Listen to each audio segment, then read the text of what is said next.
오늘 또 그대의 최고의 날입니다. 임은미 선교사 묵상입니다. 2023년 11월 12일 주일, 최고의 날. 이렇게 끔찍한 일이 과연 일어날 수 있을까요? 사사기 19장. 나는 사람들을 많이 만나고 그리고 상담을 해주고 기도를 해준다. 설교가 아니고 사람을 만날 때는 그 일을 나는 만남사역이라고 한다. 만나면 보통 식사를 하게 되는데 식사기도는 거의 내가 하는 것 같다. 그러면 나의 식사기도는 이렇게 보통 시작된다. 주님 감사합니다. 사람들의 만남에 우연은 없습니다. 사람이 계획할지라도 발걸음을 인도하시는 분은 하나님이십니다. 이렇게 기도를 시작하고 식사하면서 대화를 한다.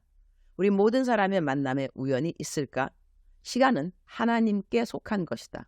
하나님에게 속한 시간을 하나님은 하나님 뜻대로 사용하신다.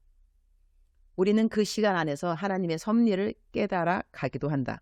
나는 어제 순복음 춘천교회에서 시무장로 워크숍을 인도했다. 그런데 그 설교 초청은 일주일 전에 들어왔다. 보통 그런 초청이 일주일 전에 들어오지는 않는다. 적어도 한 달 전에는 이미 정해져 있을 법한 설교 초청들이다. 담임 목사님이 직접 전화를 거셔서 11월 11일 세미나 강의가 가능하냐고 물어보시길래 일단 날짜를 보겠다고 했다. 내 캘린더에 날짜를 보니 딱 11월 11일 토요일 하루가 내 사역 스케줄에 비어있는 날짜였다. 사실 그 날짜는 내가 다른 사람을 만나기로 했는데 그 사람을 만나기로 한 날보다 한 주 당겨서 만났기 때문에 11일이 비어있는 날짜가 된 것이다. 그래서 목사님께 갈 수 있다고 말씀드리고 어제 다녀왔다. 춘천이니 그다지 멀지 않은 곳이기도 했지만 주말인지라 차가 밀려서 거의 3시간이 걸려서 춘천에 도착하고 세미나 다 마치고 교회에 몇 분들 기도를 해드렸다. 세미나도 세미나였지만 그곳에 내가 기도해 줄 분이 있어서 주님이 보내신 것 같기도 했다. 한 사람의 영혼을 귀히 보시는 주님은 매번 한 사람 한 사람 따로 기도해 줄 때 더 깨닫게 되는 것 같다.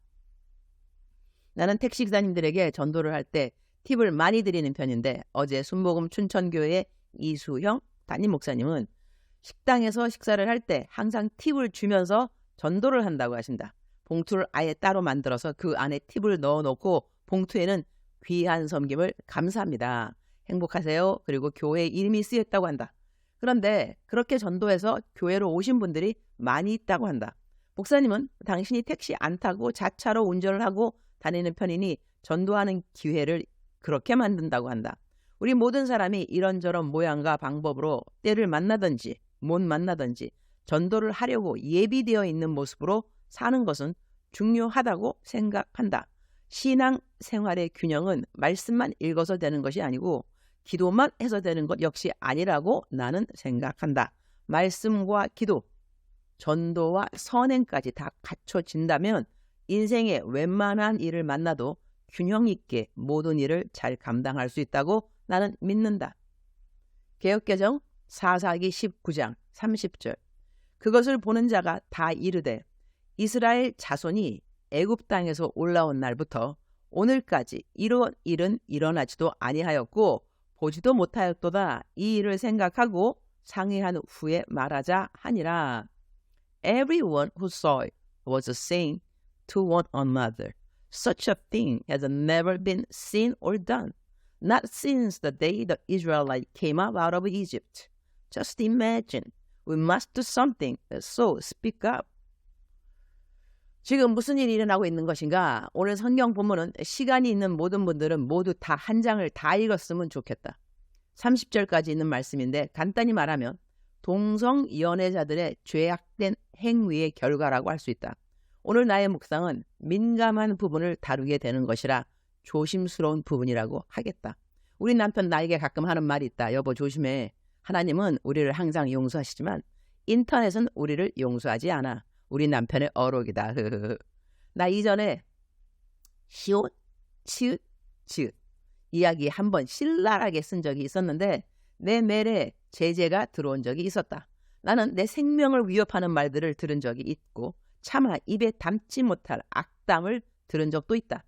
내가 들은 악담 악평들을 나는 내 묵상에 들은 그대로 올린 적이 없다. 나는 멘토링 사역도 거의 29년을 한 것 같은데 그동안 많은 멘티들이 있었다. 지금 남아있는 멘티가 11명인데 그중 한 명은 얼마 전 방학하겠다고 나에게 말해왔다. 방학이라면 개학이 있겠지만 개학하지 않는다면 졸업이 되는 것이니 그것도 감사하고 축하할 일이라고 하겠다. 한 멘티들이 그만둘 때 남아있는 멘티들은 때로 아주 조심스럽게 멘토님 괜찮으세요? 이렇게 물어오기도 한다. 멘티들이 멘토링 받다가 그만둘 때 멘토인 내 마음이 어떠할까? 내 책임이라는 생각으로 자책감이 드는가? 오늘 묵상으로 돌아온다. 이 이야기의 배경은 어느 사람이 자기에게서 도망간 첩을 찾으러 갔다가 그 첩을 데리고 돌아오는 길에 어느 집에 유숙하게 되는데 그 유숙하게 된 집에 동네 불황아들이 온다. 그리고 집에 유숙하고 있는 남자를 내어놓으라고 한다. 자기들이 성관계를 맺겠다고 한다. 그래서 그 주인이 자신의 집에 거하는 남자와 성관계를 맺지 말고 자기에게 시집 안 간 딸이 있고 유숙객이 데리고 있는 첩이 있으니 이 두 여자를 데리고 가서 성관계를 하라고 한다. 그리고 제발 이 투숙한 남자를 데리고 성관계를 하겠다는 말을 하지 말라고 한다. 그 동네 불황아들은 아랑곳하지 않고 그 남자를 달라고 하는데 그때 유숙객이 자기 첩을 문 밖으로 내어놓게 되고 남자들은 밤새도록 그 첩을 농락한다. 아침이 되어서 보니 그 첩은 죽은 시체로 발견된다. 그러니 밤새도록 그 많은 남자들이 이 여자 첩을 집단 성폭행했다는 것이다. 그래서 그 남자는 죽은 자기 첩을 집으로 데리고 와서 그 시체를 12토막을 낸다. 그리고 이스라엘 12지파에게 그 시체 한 토막 한 토막을 보내게 된다.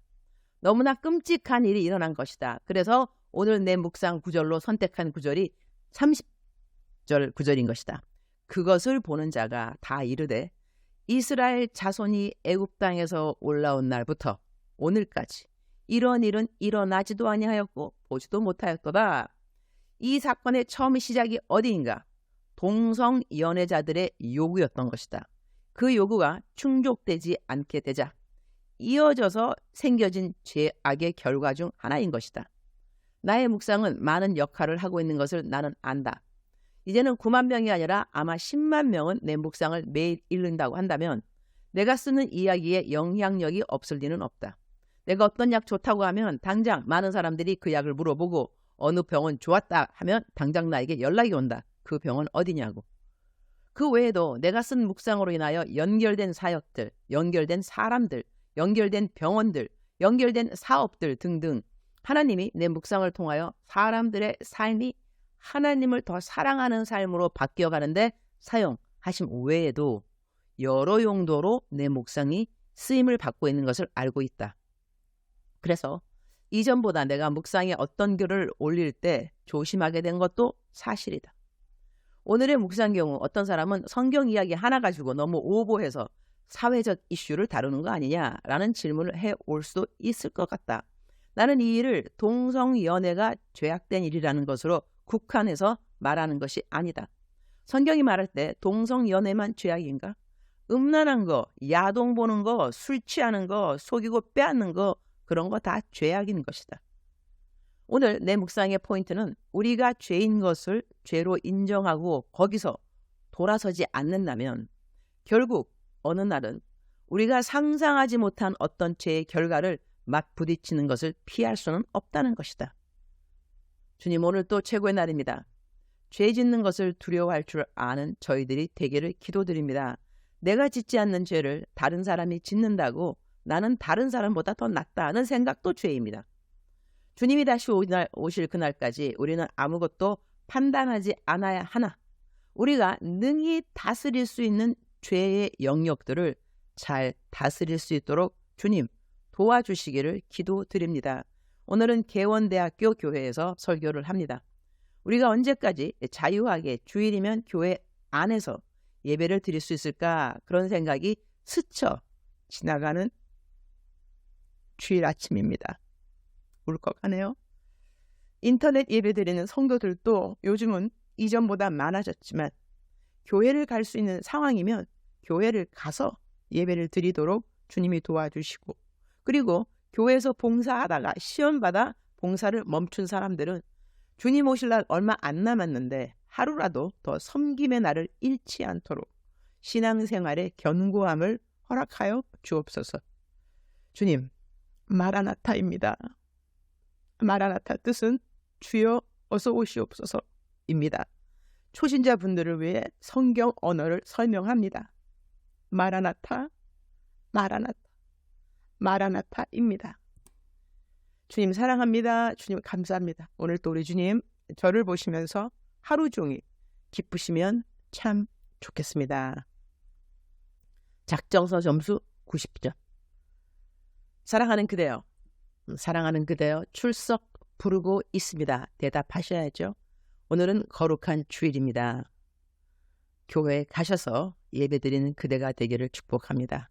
몸이 아프시거나 교회를 갈 수 없는 상황이라면 어쩔 수 없지만 예배당 안에서 예배를 함께 다른 지체들과 드릴 수 있는 것도 특권이라는 것은 우리가 알아야 할 것 같습니다. 사랑하는 그대여, 멋진 주일입니다. 거룩한 주일입니다. 성령 충만한 그대의 행복 축복합니다. 사랑하는 그대를 사랑하고 사랑하는 그대를 축복합니다. 오늘도 그대의 최고의 날입니다.